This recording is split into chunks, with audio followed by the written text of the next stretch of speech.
Anime Dan episode yang ke-12-nya kini akhirnya seketika langsung dibuka dengan sebuah potongan panel cerita singkat yang sangatlah luar biasa menarik.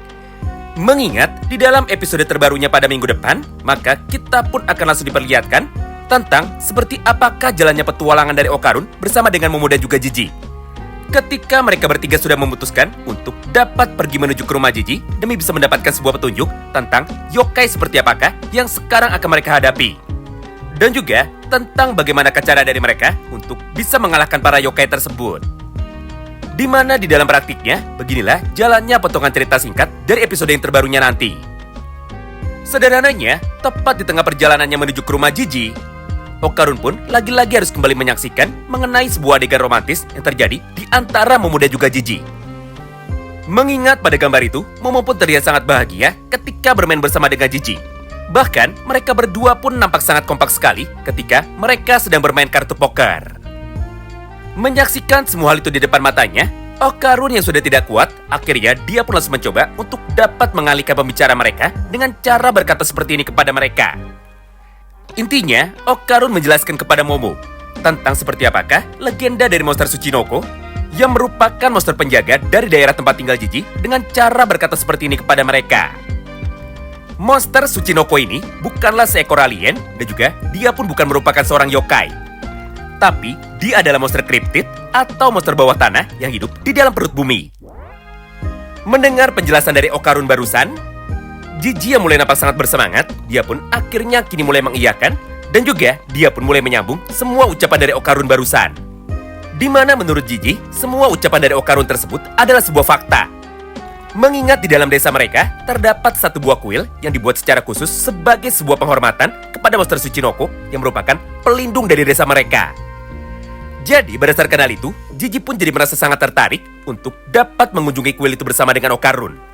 Karena menurut Jiji, Okarun dan juga dirinya memiliki kesukaan yang sama, yaitu mereka berdua sama-sama tertarik dengan legenda dari para monster.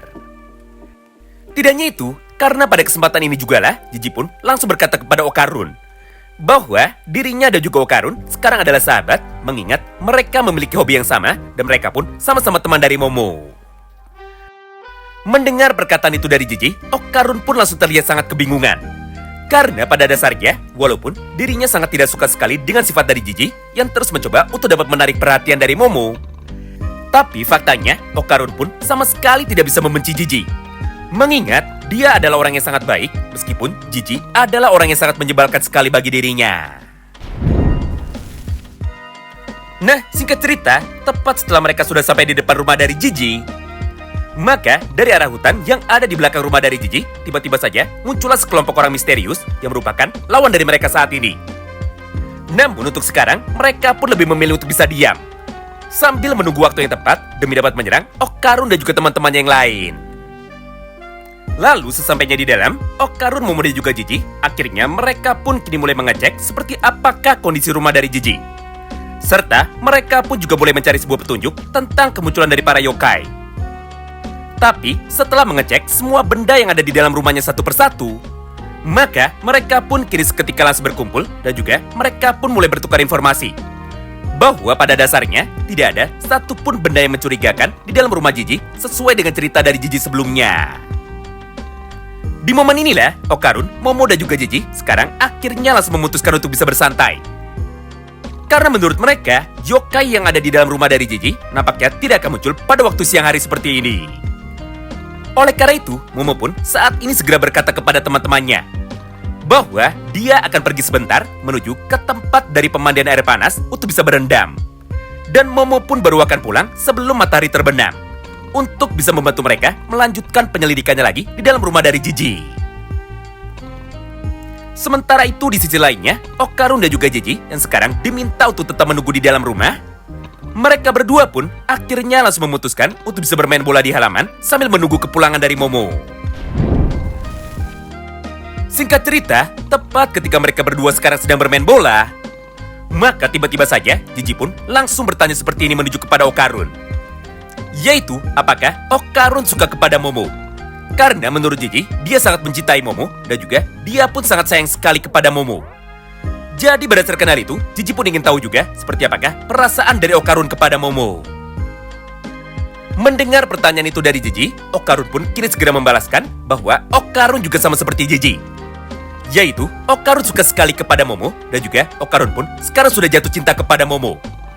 Dengan begitu, maka Okarun pun saat ini sama sekali tidak mau menyerah.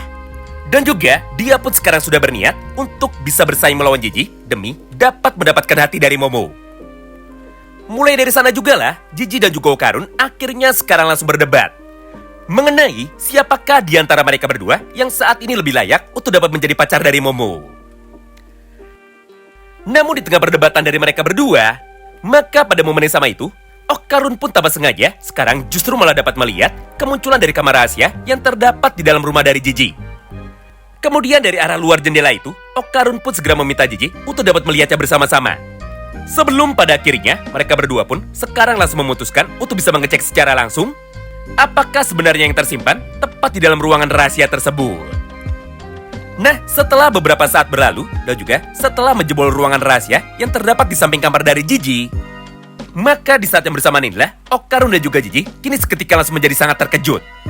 Karena mereka sama sekali tidak menyangka jika di dalam kamar itu terdapat satu buah ruangan misterius yang bentuknya kurang lebih adalah seperti ini. Berdasarkan hal itu, Jiji pun segera bertanya kepada Okarun tentang apakah yang sekarang harus mereka lakukan. Tapi, tepat ketika Jiji baru saja bertanya seperti itu, maka tiba-tiba saja pintu rumah dari Jiji kini seketika langsung menjadi terbuka. Sehingga mereka berdua pun saat ini langsung mengira bahwa orang yang baru saja masuk ke dalam rumah dari Jiji, dia adalah Momo.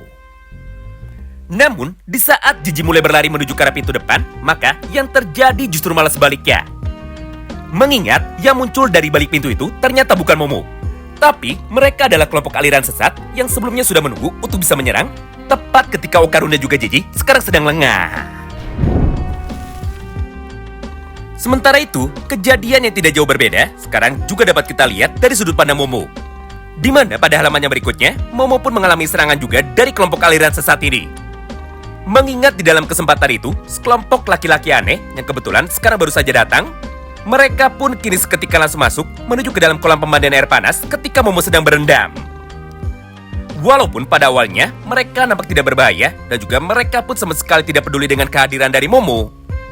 Tapi ketika Momo sekarang sedang mencoba untuk bisa kabur dari dalam kolam air panas itu, maka di saat yang bersamaan satu persatu dari mereka kini akhirnya langsung menyerang.